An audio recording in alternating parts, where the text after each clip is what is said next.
Citizens fight back against Antifa after mob rampages through working class neighborhood.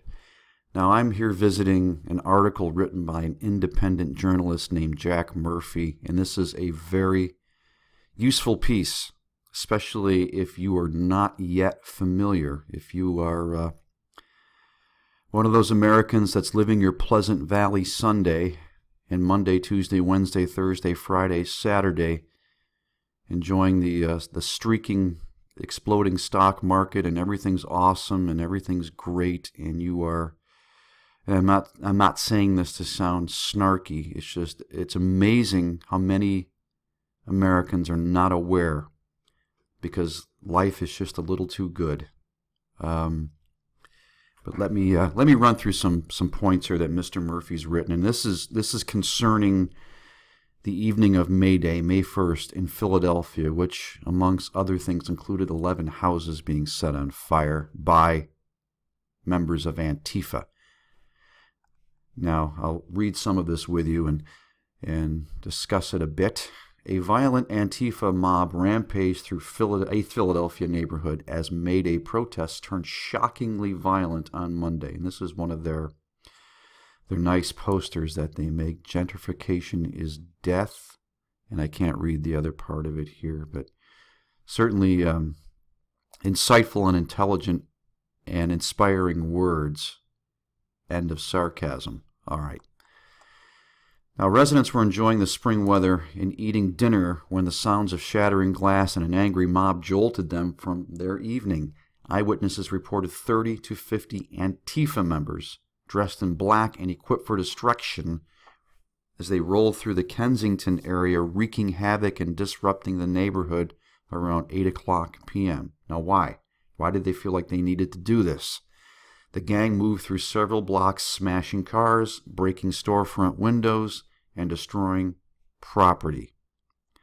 These people are hateful, and they have no respect for you, Joe and Jane American. This masked mob roaming the street is not an isolated incident, however, as Antifa and related groups have recently stepped up their activities. Now, they're no longer satisfied with merely protesting free speech, when in fact the only speech they consider to be free is theirs.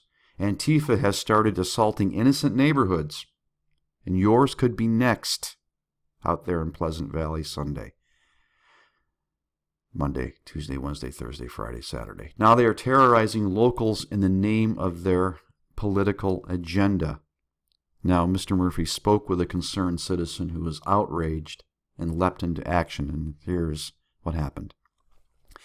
After hearing breaking glass and witnessing property damage, Jacob and his roommate chased 2 of the 50 Antifa suspects down the streets as they called the police.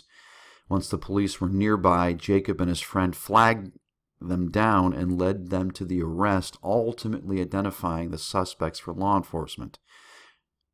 This disturbance was premeditated. Yes, indeed it was, I'm sure, as Jacob watched the suspects quickly change from all black everything, and that's their usual battle regalia, all black everything, to wearing a red shirt. Now, this black everything includes usually a bandana or some sort of scarf tied over the face. They look very similar to what we see as ISIS terrorists, dressed very similarly. And this is a way to hide their identities. It's clear the Antifa members orchestrated these events well in advance.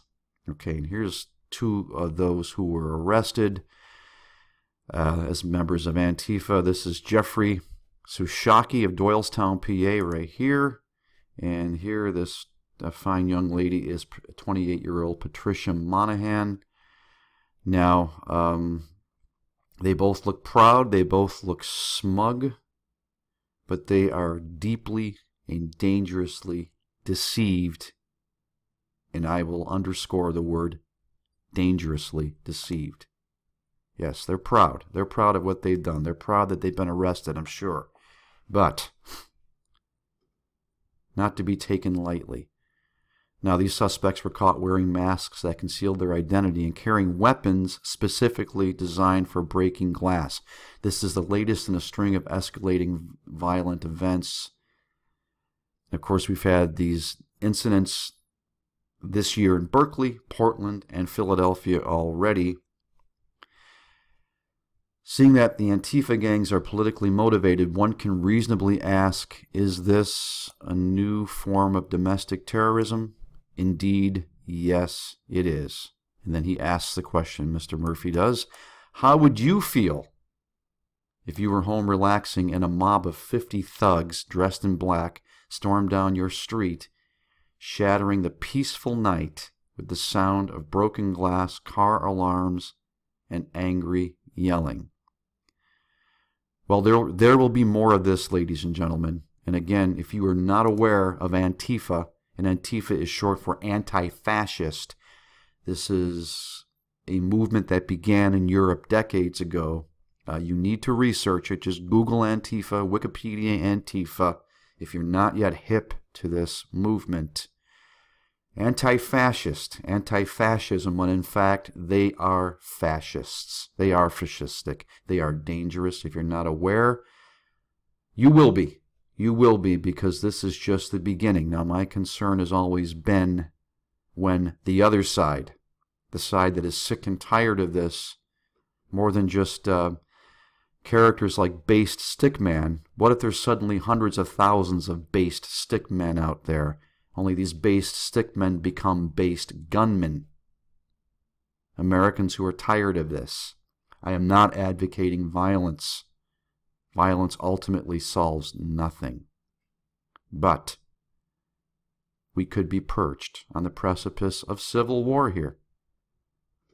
Just putting that out there. You need to be aware. I'll leave you a link to Mr. Murphy's article so you can read the whole thing in its entirety.